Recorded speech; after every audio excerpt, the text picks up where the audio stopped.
பார்க்கும்போது கஷ்டமாக இருக்க மாதிரி ஃபீல் பண்ணுவோம். அதுக்காக ஃபஸ்ட் என்ன பண்ணுவோம்னா 1/x அப்படின்றத நம்ம ஒய்ன்னு எடுத்துக்கலாம். அப்போ 1/x² y square, 1/x³ y cube, 1/x⁴ y⁴. So இந்த மாதிரி ஈக்குவேஷன்ஸை க்ரியேட் பண்ணி வச்சுக்கோங்க. 1/y⁴ = y⁴, x⁴ y⁴, minus 6/x³ அப்படின்னா 6y⁴.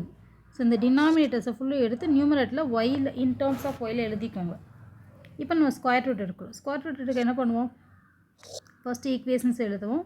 தென் y⁴ y⁴ எப்போ வரும்? y⁴2 × y⁴2. So 2 y⁴2 multiply பண்ணால் தான் y⁴4 வரும். நெக்ஸ்ட்டு 2 நம்பர்ஸை கீழே கொண்டு வருவோம். அதுக்கடுத்து நியூமரேட்டில் என்ன இருக்கோ அதை 2ஆல் மல்டிப்ளை பண்ணி இங்கே எழுதுவோம். 2y² மட்டும் வரும். நெக்ஸ்ட் என்ன பண்ணுவோம்? இங்கே ஆல்ரெடி என்ன இருக்குது? மைனஸ் 6y⁴3 இருக்குது.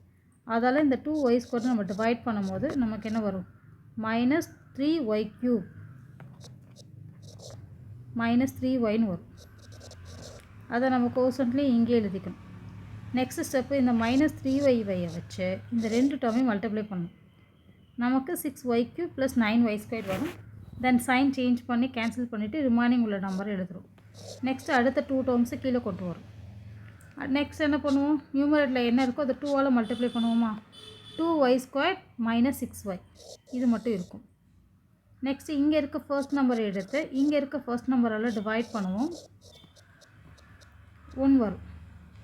சாரி 2 வரும். ஏன்னா 2 2 4 இல்லையா? ஸோ +2 கோசன்ட் இங்கே எழுதியாச்சு. நெக்ஸ்ட்டு இந்த 2 வச்சு இதை எல்லாத்தையும் மல்டிப்ளை பண்ணுறப்போ நமக்கு ஒரு டேர்ம் கிடச்சிருக்கு.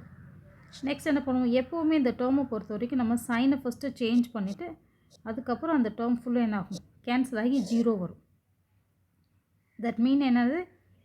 இந்த நம்பரையும் இங்கே இருக்கிற நம்பரையும் ஆட் பண்ணுவோம். அதாவது 4ஐயும் நம்ம சைன் சேஞ்ச் பண்ணாலே அந்த -4ஐயும் ஆட் பண்ணால் 0 வரும். அப்போ எம்ஐயும் இங்கே என்ன இருக்குது? ப்ளஸ் 12ஐயும் ஆட் பண்ணால் நமக்கு 0 வரும். இப்போ m = -12.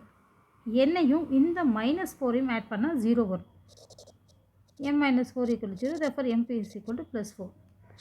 ஸோ நமக்கு m and n இந்த 2 வேல்யூ கிடச்சிடுச்சு.